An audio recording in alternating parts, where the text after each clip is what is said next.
Terima kasih Anda masih bersama kami pemirsa. Di Depok, Jawa Barat, salah satu UMKM mengolah limbah plastik dan juga kain untuk dijadikan produk-produk tas yang dapat dijual kembali.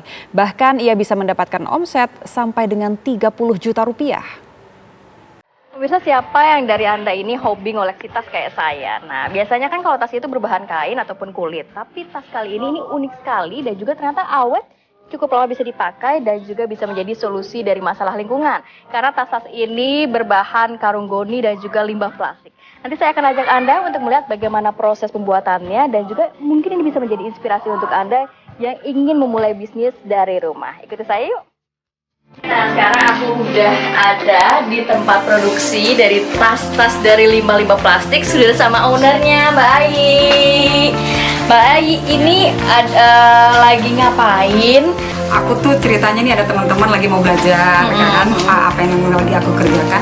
Ya, teman-teman aku satu yang lagi ngepres plastiknya, satu lagi panasin plastiknya gitu kan. Nanti kita bikin sesuatu contohnya seperti ini. Ini adalah tempat tisu. Terbuatnya dari, kebetulan yang ini aku pakainya bubble wrap dari yang abang-abang pakai. Sebenarnya banyak banget ya. Jadi tas-tas atau produk-produk yang dibuat Mbak Ai ini ada yang dari karung goni, ada yang dari bubble wrap, ada yang bahkan ini dari limbah celana jeans. Coba bisa bayangin kan. Nah, kenapa akhirnya bisa terinspirasi kok? Ya udah deh, ini kayaknya harus didaur ulang nih limbah-limbah ini, ternyata bisa menghasilkan uangnya cukup banyak juga Mbak Ai. Iya. Khusus kalau yang mengolah limbah lah istilahnya gitu ya, sama barang bekas atau apapun itu. Untuk yang plastik gitu ya, kan kita menurut data sekian ribu ton itu sudah mulai mengganggu lingkungan gitu ya. Jadi saya ingin mencoba ikut berpartisipasi lah, bahwa dari limbah ini pun sebenarnya ada nilai ekonomisnya gitu, nilai ekonomisnya. Kemudian kalau yang tadi jeans itu, ya itu bermula dari kebetulan stok celana jeans anakku yang udah kecilan banyak banget. Akhirnya udah aku apa ini gitu kan. Itulah contohnya salah satu aku macam-macam lah bikinnya ya. Nah, ini ada yang dari karung goni. Ini karung goni bekas apa Mbak Ai? Akhirnya kok bisa jadi tas secantik ini?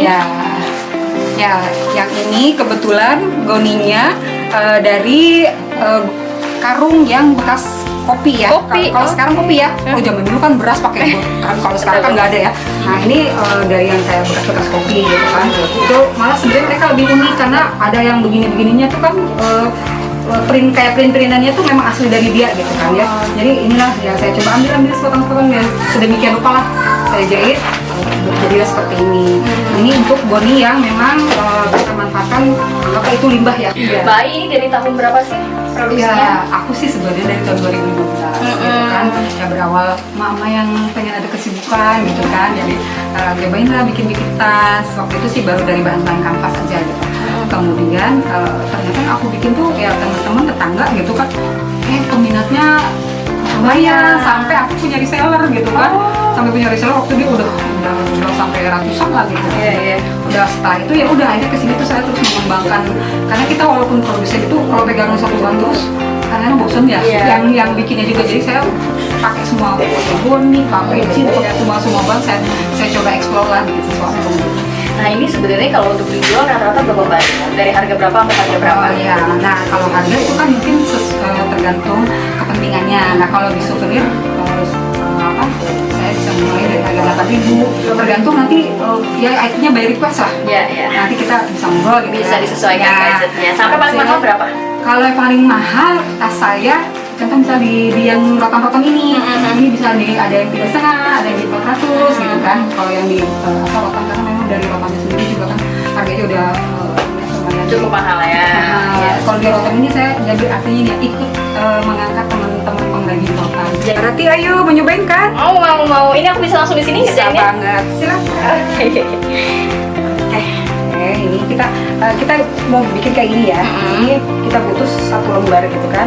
Nah ini lembarannya lagi aku mau coba kombinasi lagi pakai ini udah saya gabung. Nanti tinggal ini aja pedalnya udah. Nah jadi deh. Udah jadi. Nah ini dia hasil buatan Kamaranti Kusuma. Singkat banget buatnya. Nah Mbak Ai kalau misalnya kendalanya apa sih sejauh ini? Apakah memang bahan bakunya yang sulit atau memang pendanaannya yang kurang atau gimana Mbak? Oke, kalau bahan baku insya Allah mudah ya. Artinya banyak lah supaya kita tinggal menghubungi kalau kita perlu gitu kan.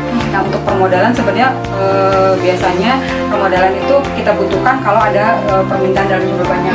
Misalnya ada orderan dari instansi mana yang modalnya itu puluhan juta gitu kan. Kalau kita kan UMKM untuk puluhan juta atau mungkin lebih dari itu, ya kita harus ada yang inilah. Nah itulah saya salah satu yang menjadi binaannya BRI.